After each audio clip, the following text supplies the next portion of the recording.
केंद्रीय मंत्रिमंडल के मेरे साथी, देश के रक्षा मंत्री श्रीमान राजनाथ सिंह जी, मंच पर उपस्थित अन्य सभी महानुभाव, देश भर से आए एनसीसी, एनएसएस के कैडेट्स, डब्ल्यू आर्टिस्ट, राष्ट्रीय रंगशाला के साथी और मेरे प्यारे युवा साथियों, आप सभी की मेहनत यहां नजर आई है। आपने बहुत तालमेल के साथ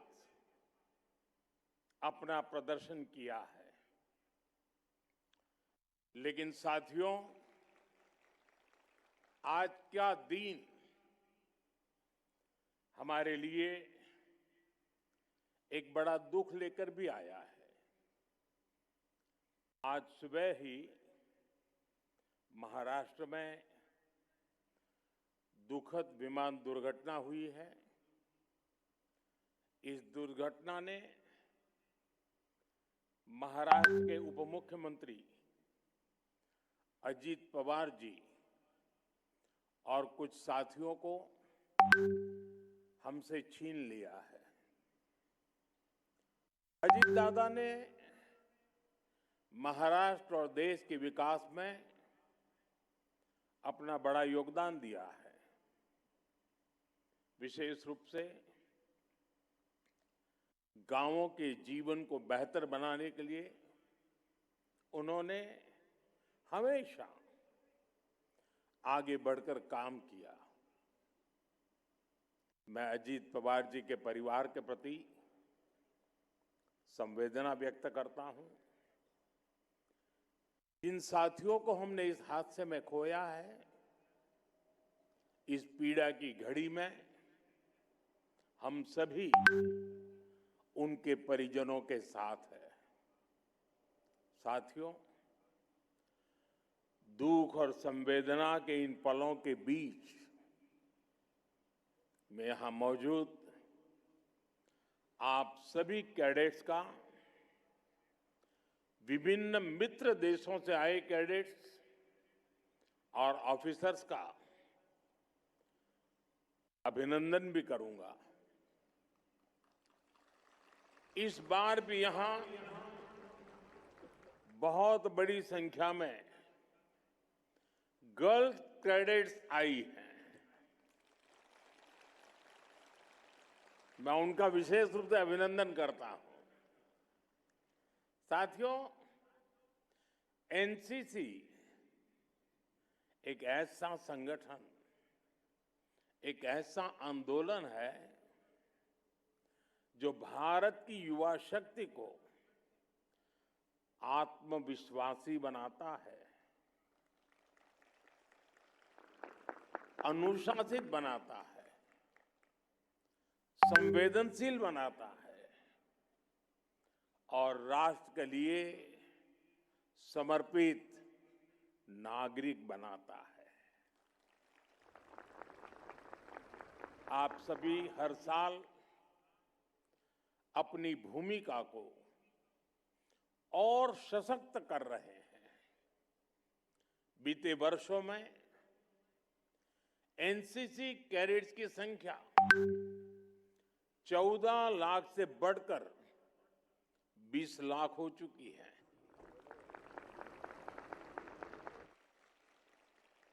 खासकर हमारे बॉर्डर एरियाज में,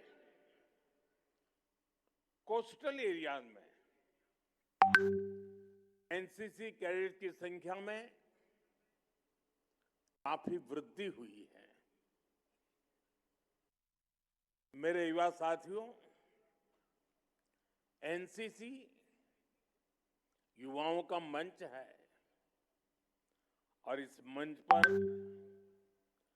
अपनी विरासत को भी गौरव के साथ जिया जाता है। जैसे इस वर्ष वंदे मातरम के 150 वर्ष होने का उत्सव एनसीसी ने पूरे जोश से मनाया है। अपने देश के कोने कोने में इससे जुड़े कार्यक्रम किए हैं। परमवीर सागर यात्रा भी इसी का उत्तम उदाहरण है। आप सभी जानते हैं, कुछ साल पहले सरकार ने अंडमान निकोबार के 21 द्वीपों को अपने परमवीर चक्र विजेताओं के नाम दिए थे।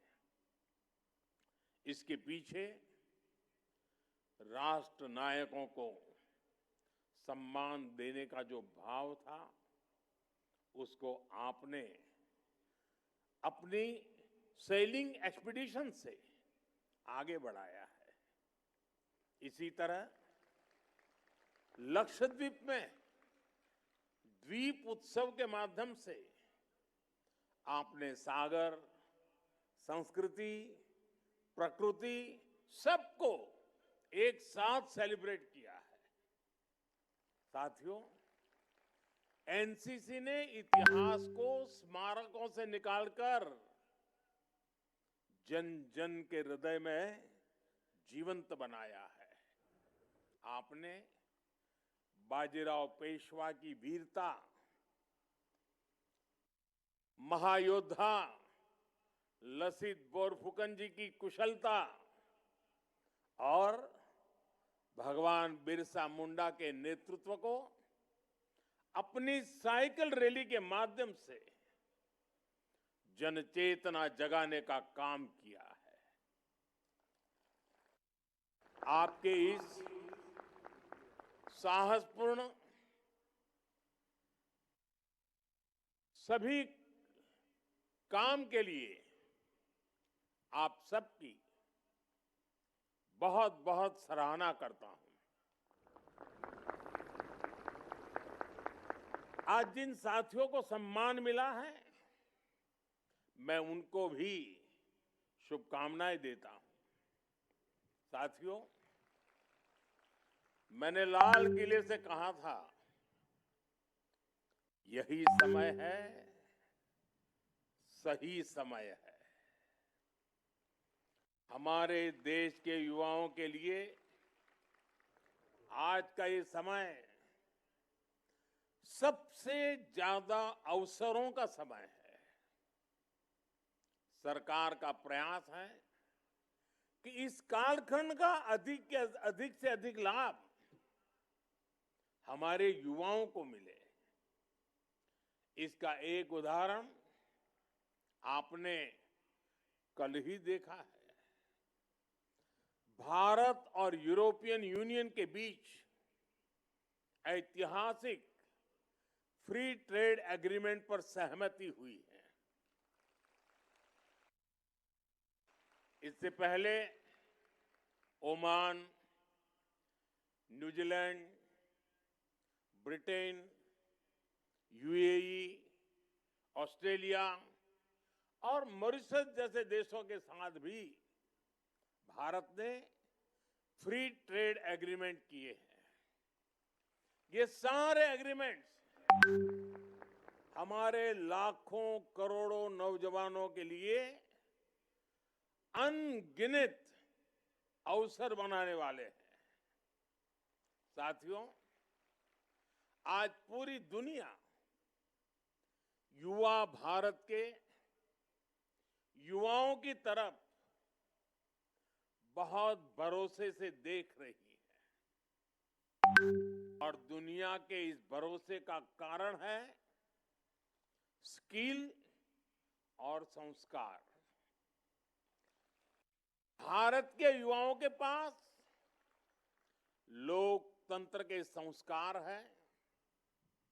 हमारे युवाओं के पास हर प्रकार की विविधता को सम्मान देने के संस्कार हैं।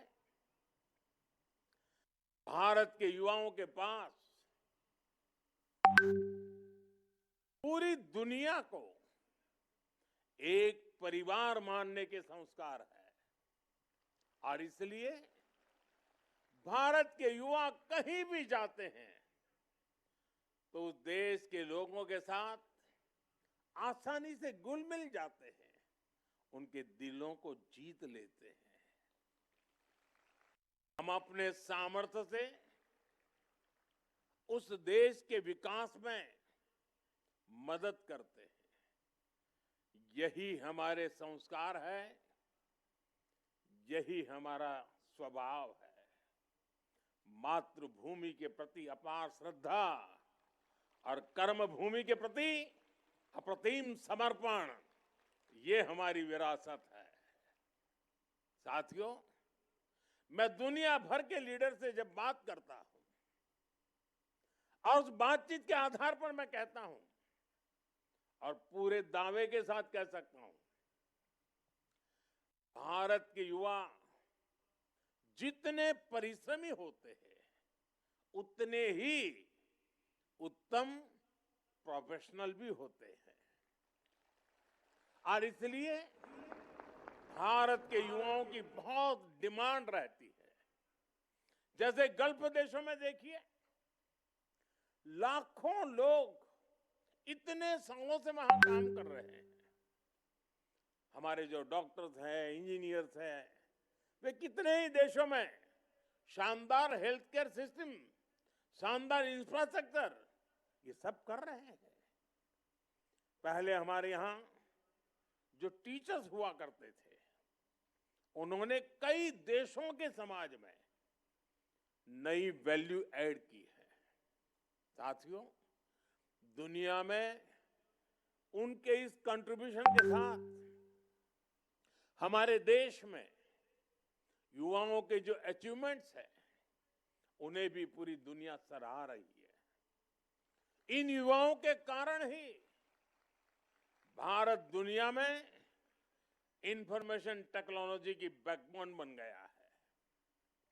और अब इन्हीं नौजवानों की शक्ति से स्टार्टअप में, स्पेस में, डिजिटल टेक्नोलॉजी में, हर डोमेन में एक नया रिवॉल्यूशन शुरू हुआ है। साथियों, अब यूरोपियन यूनियन के साथ जिस एग्रीमेंट पर सहमति बनी है, दुनिया इसकी मदर ऑफ ऑल डील्स के रूप में प्रशंसा कर रही है। इसको दुनिया के लिए एक गेम चेंजर डील बताया जा रहा है। ये एफटीए आपके लिए फ्रीडम टू एस्पायर है। ये एग्रीमेंट दुनिया की 1/4 जीडीपी और 1/3 ग्लोबल ट्रेड को रिप्रेजेंट करता है।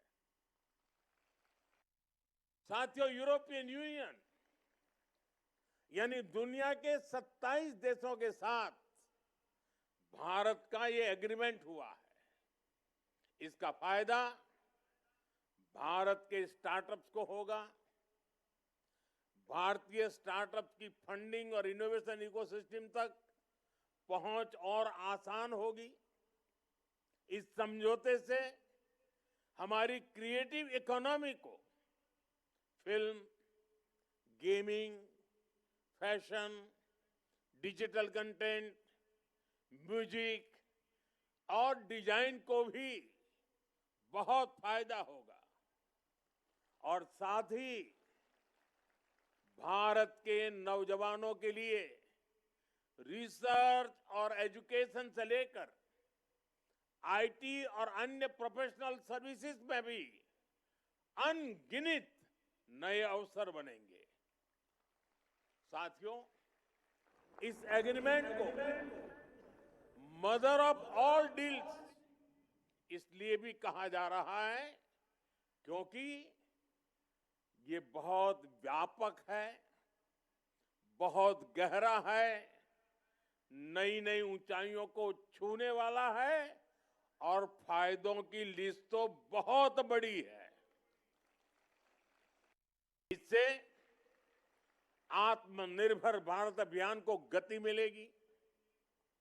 इससे make in India, make for the world के संकल्प को बल मिलेगा।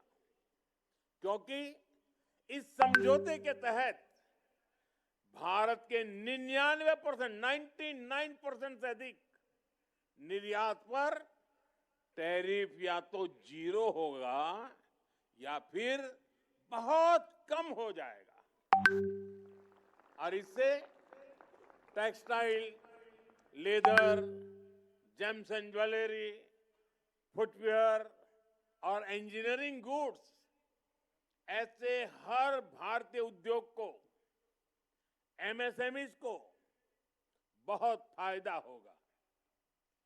हमारे बुनकरों, हस्तशिल्पियों और छोटे उद्यमियों को सीधे 27 यूरोपीय देशों के विशाल बाजार तक पहुंच भी मिलेगी।